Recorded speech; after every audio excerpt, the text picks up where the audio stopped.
beautiful homemakers. I have another story from Grace Livingston Hill, also written in 1895. It's entitled An Excuse for Christ, and I thought it was excellent and wanted to read it to you. It was Wednesday evening, and the minister's family had just returned from prayer meeting. The minister threw himself wearily into one of his low study chairs and shaded his face with his hand. The bright moonlight streamed through the window by his side and made a soft pathway over the carpet at his feet, but he did not notice it. Through the open door, another pathway of light from the hall lamp almost met the moonlight. The minister's wife stood in the pathway and threw a long shadow across the room. She was slowly pulling off her gloves and casting uneasy glances at the dim outline of her husband. Lily, her young sister, who was there on a visit, stood in the hall by the hat rack, taking off her hat and pushing up the fluffy hair on her forehead. Presently Mr. Murray broke the silence. "We might as well give up the prayer meeting. The people won't come." "Why, James!" exclaimed his astonished wife. "Give up the prayer meeting? You surely don't mean that." "I do mean it. Just look at it, Mattie. Here it was a lovely night. The church was brightly lit. Everything was favorable to a good attendance. And who was there? Old Deacon Eldred and his wife, who are hardly able to come out, and Mrs. Moker, who is too deaf to hear a word that's said, and Father Fisk, who always makes the same prayer, and the two Brunnig sisters, and no one but yourself and Lily who could sing at all. It's a mere farce calling it a church prayer meeting. There are 257 members of this church, and there weren't but 7 out to meeting. It would be a great deal better to invite them to our house than to have them rattling around in the 4 corners of that large room." Here the minister smiled a sad, faint smile and leaned back again in his chair. "It's a perfect shame," said his wife, as she untied her bonnet strings. "I'm sure I've tried to make the meetings interesting," came from behind the minister's hand. "But Deacon Eldred always goes to sleep. He's getting old, you know. And Father Fisk doesn't seem to understand anything but the very simplest sentences. If only more would come." "Never mind," said Mrs. Murray. "We haven't been here very long, and you know they told you the people were not in the habit of attending the prayer meeting regularly. Perhaps they will do better after a while. Why, we haven't been here but 8 weeks. You make the meeting so interesting that they can't help but come soon, I'm sure." "My dear," said Mr. Murray, in a tone bordering just the least bit on the impatient, "how can they know that the meetings are interesting when they don't come near them to find out? I can't understand how people who are under covenant vows to attend the regular services of the church can have so far forgotten their vows as to habitually stay away from prayer meeting." Lily turned away from the glass with the last brush of the hair and went to the doorway. "They ought to have such an article in their church creed as we have in the Constitution of our Young People's Society of Christian Endeavor at home," said she. "What is that?" asked Mrs. Murray in a rather abstracted tone. "Why, they're required to send a written excuse when they are absent from the regular monthly consecration meeting, and it must be an excuse that they can conscientiously give to God. The excuses are read in the meetings, and it adds a great deal of interest, I assure you. The night before I left was our monthly consecration meeting. Several were obliged to be absent, and the excuses they sent were very helpful. I remember Fred Burton wrote, 'I am sorry not to be able to be with you this evening, but the Master's work calls me in another direction. Young Phillips is very low, and I must stay with him tonight. May I ask that he have the prayers of the meeting?' And Lucy Reynolds wrote, 'Illness keeps me at home tonight, but my heart is with you.' Oh, we have such good times in our Christian Endeavor Society, Mattie."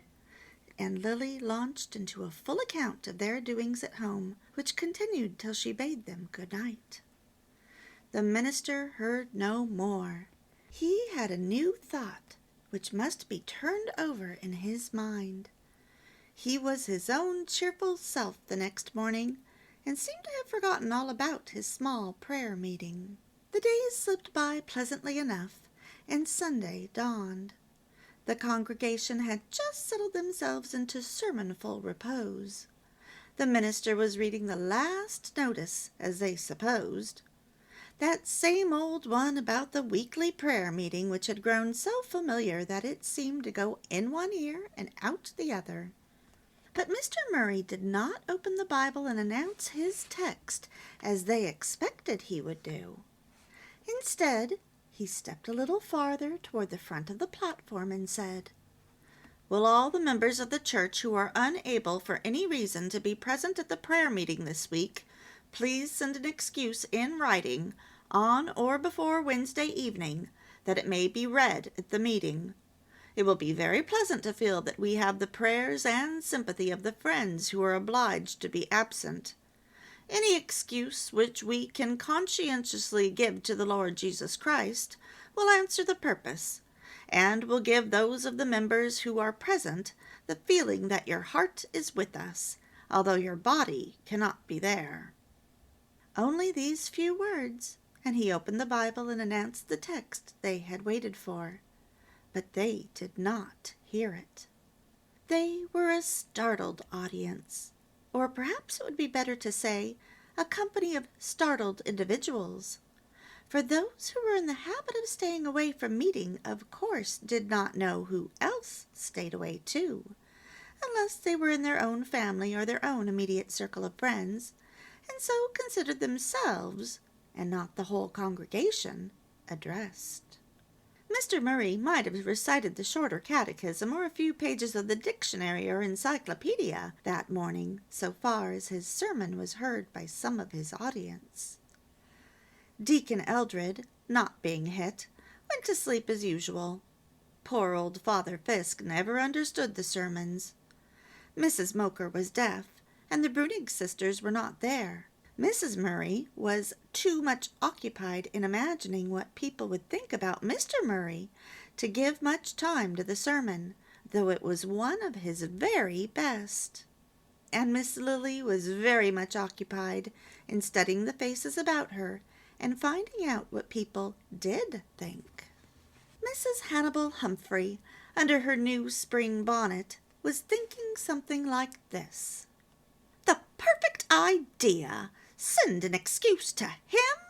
What business is it of his, I should like to know, what my excuse is for staying home from prayer meeting?" She kept herself strictly to that point, for it was rather uncomfortable to think back to last Wednesday night and see herself leisurely reading an intensely interesting book. However, she was ready for this point if her conscience should bring it up. She might say that the book had to go back to the library the next day, and would require the evening to finish it, and she had no other time in which to read it. But her conscience did not bring it up.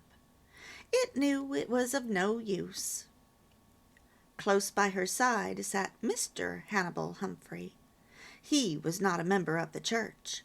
He did not consider himself included in the request that the new minister had made, but he thought it immensely amusing, and occupied the remainder of the hour in trying to frame an excuse for his wife.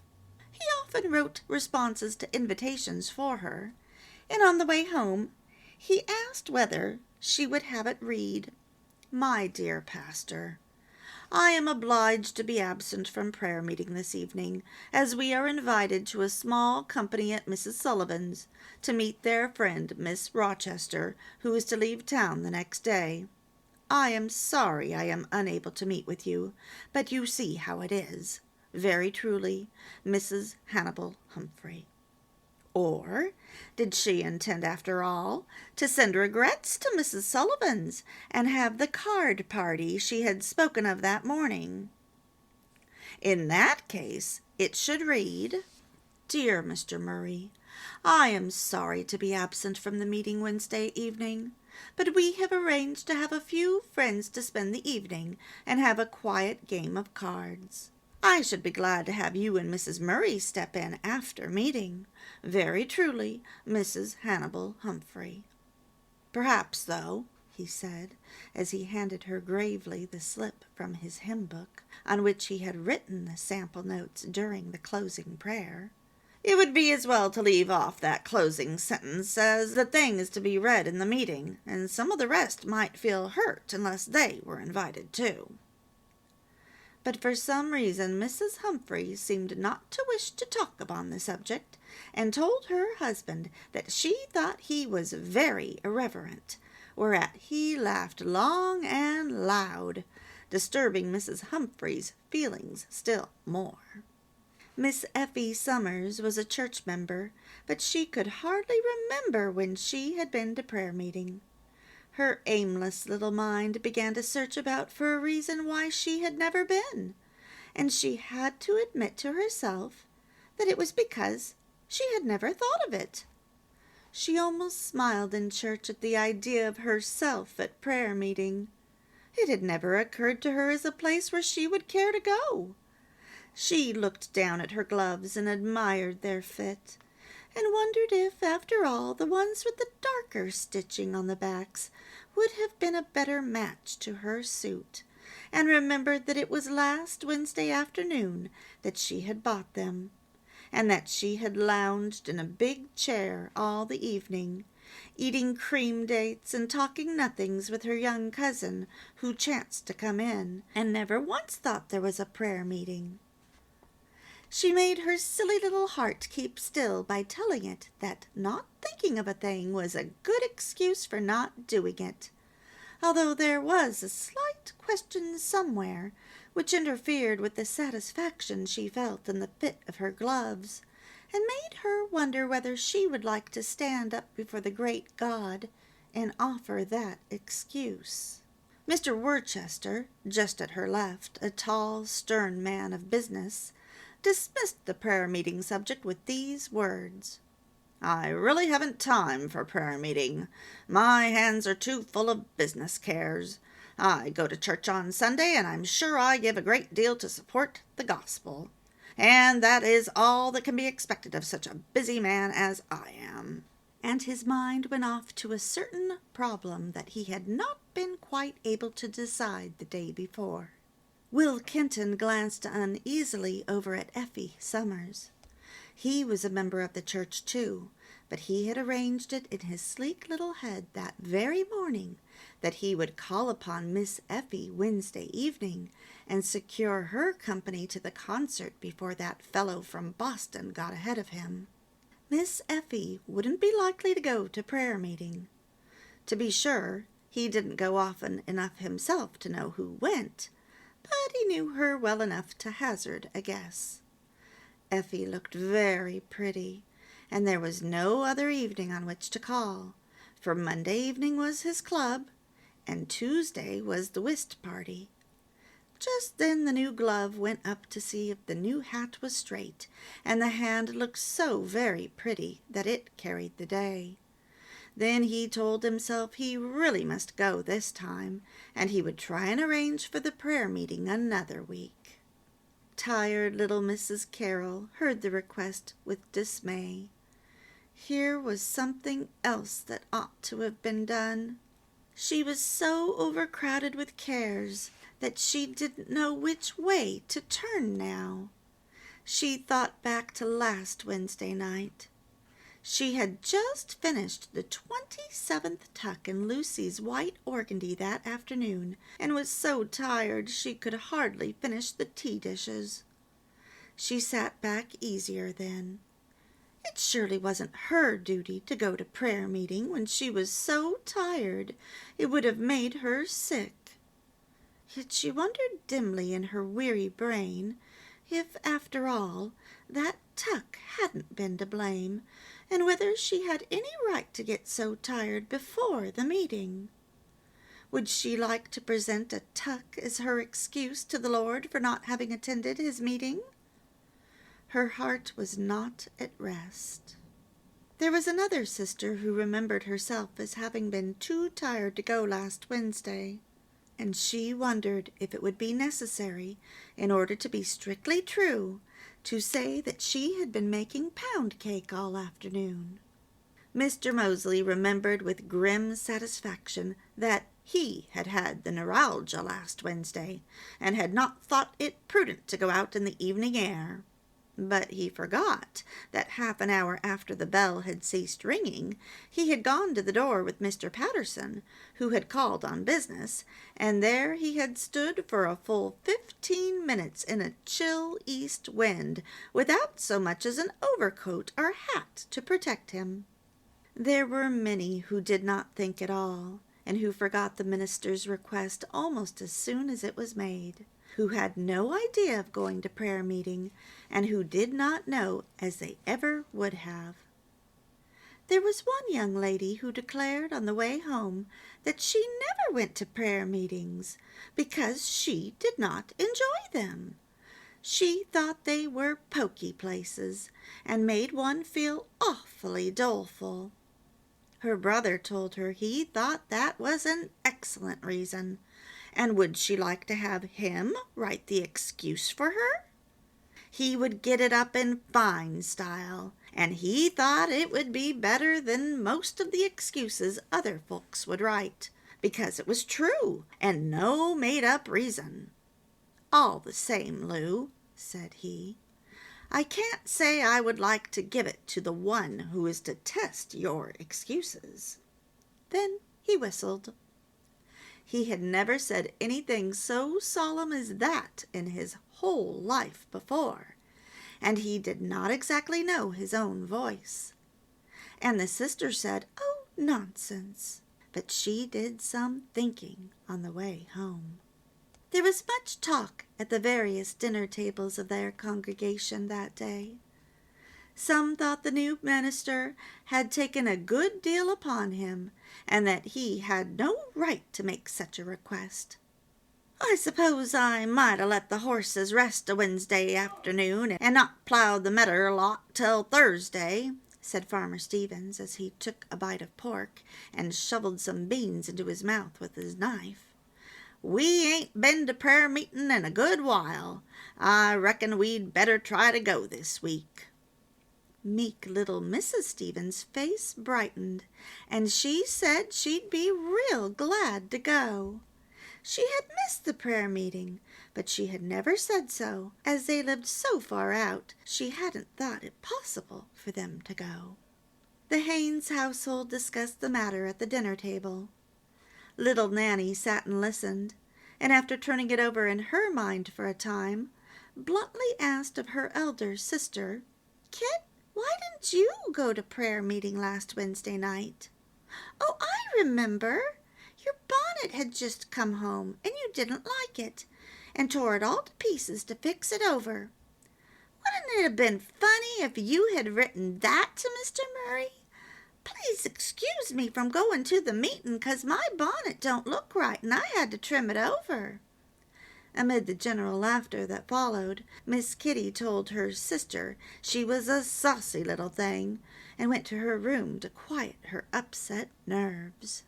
There were some few who spent the Sunday afternoon hours in serious thought, and in making many resolves which meant much for the future of that church prayer meeting.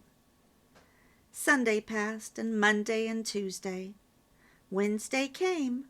The sun went down behind some lovely clouds, and the moon sailed out, with here and there some attendant blinking stars, and the bell for evening worship pealed out. The minister took his Bible under his arm, waited a moment for his wife and Lily to pass out, then locked the door, and together they went down the street. Mrs. Murray felt decidedly nervous. Miss Lily also was a little excited, for from the other direction she could see the two Burnside girls with their brother, and she couldn't help wondering whether it could be possible that they were coming to the meeting. But Mr. Murray walked silently along, not joining in the little hum of talk that his wife and her sister kept up. He was thinking of what he was to say to his people, and he felt no nervousness about the meeting, for he had spent much time in prayer that afternoon, and he knew that the meeting was in the hands of his heavenly Father, to prosper as he would.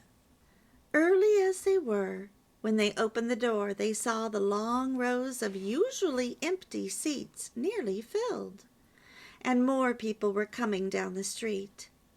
Lily noticed in surprise that the Burnsides were really coming up the steps. Various forces had combined to bring these people there.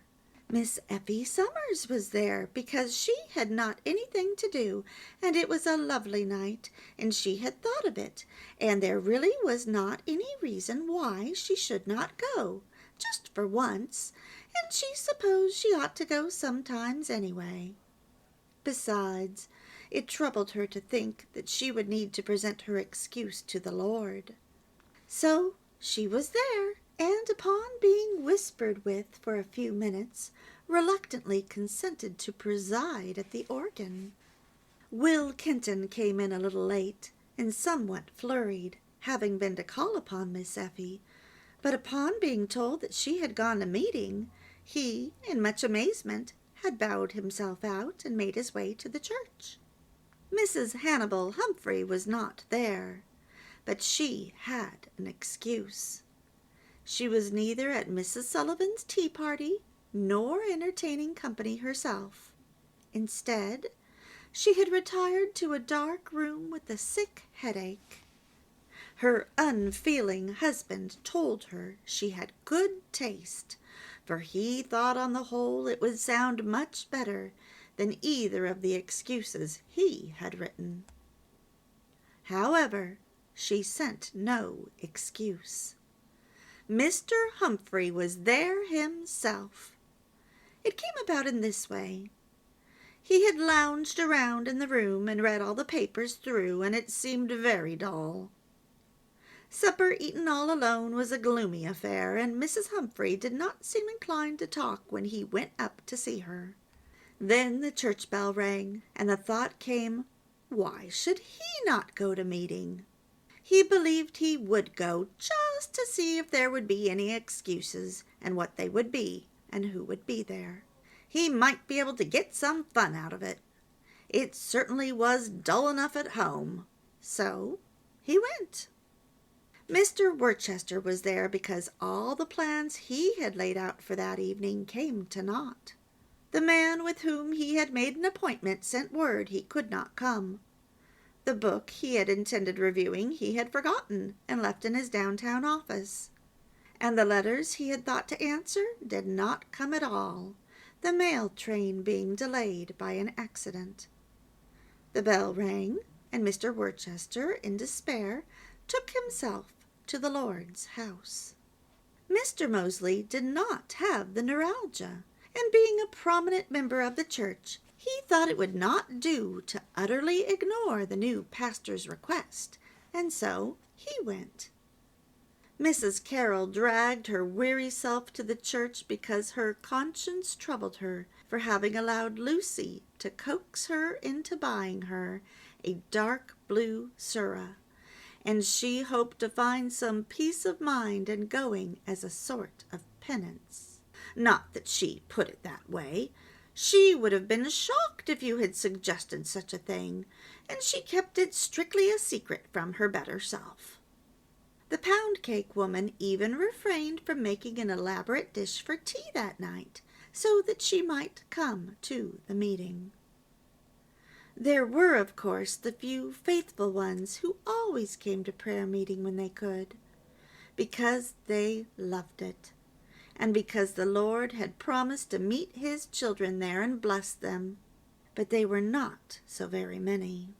And so, for various reasons, these people had taken their bodies up to the house of the Lord to spend a little time in communion with him. And the Lord looked and saw the hearts all taken up with the cares of this world, and longed to bless them, but saw that some minds were far from his church and his worship. At the door, Father Fisk, who acted as sexton, handed Mr. Murray 2 notes. One was crumpled, misspelled, and nearly illegible. Dear Mr. Murray, I am laid up with the rheumatiz, and can't come to the meeting, but my heart is with you. May the Lord be there. Your humble servant, Susan Moker. The other was from Deacon Eldred, written in a trembling hand. Dear Pastor, my precious wife, who has traveled beside me for so many years, has passed on before. I trust I may have the prayers of God's people tonight in my deep sorrow. Oh, that meeting! It was a revelation to some of those who didn't usually attend.